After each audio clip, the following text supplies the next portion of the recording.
You grow up watching your country bleed. Potholed roads that swallow cars whole. Hospitals with no medicine. Schools with no books. Villages where children walk 4 miles for water that is not even clean. It makes you angry in a way that does not go away. So you study, harder than anyone around you. Law degree. Political science. You tell anyone who will listen that your country does not have to be this way. That the resources are there. That what is missing is leadership that actually gives a damn. You believe every word of it. At 29, you get your first government appointment. Junior minister in the Ministry of Infrastructure. Small office. Big ambitions. You arrive on your first day with a folder full of proposals. Road repair programs. Rural water access. Procurement reforms. Your permanent secretary looks at your folder. He smiles. Not a warm smile. The kind that knows something you do not yet. Within 6 months you understand what that smile meant. Every contract has already been decided before it reaches your desk. The companies that win them are connected to people you will never meet directly. Invoices inflated by 300%.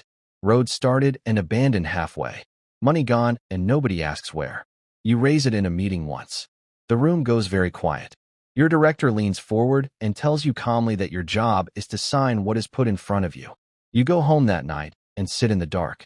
You do not resign. That is where it begins. You decide to run for parliament. You go back to your home region. The villages you grew up near. The roads are worse than you remember. Children still walking miles in the early morning carrying yellow plastic containers.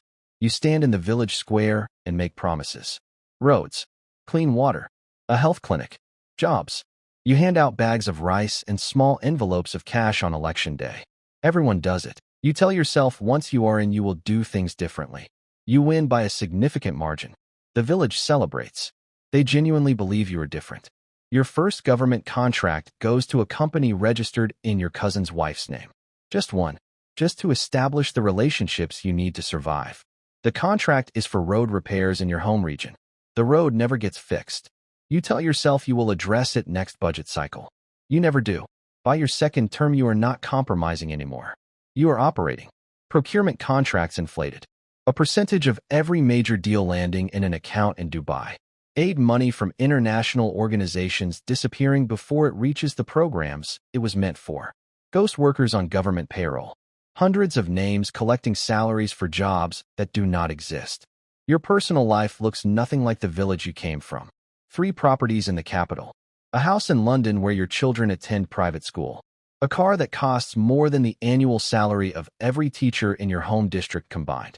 The village where you made your promises still has no running water. You have not been back. A journalist starts asking questions.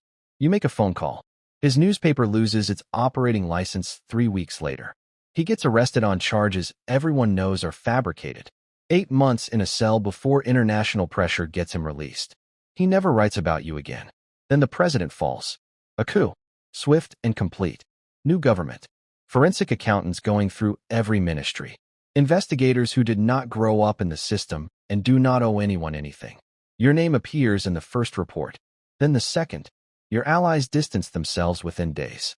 The same men who ate at your table and took your money for a decade suddenly cannot remember your name clearly. Your lawyer calls from London. 72 hours before an arrest warrant is issued. You board a flight to Dubai the same night. You do not look back at the terminal as the plane lifts. 6 weeks later, you are sitting in a penthouse apartment watching the news. Your face on the screen. The charges scrolling beneath it. You turn the television off.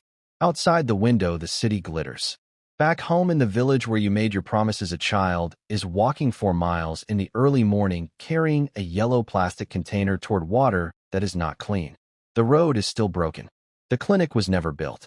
The money is in Switzerland earning interest through 4 layers of shell companies. You order dinner. You eat alone. And the people who voted for you are still waiting.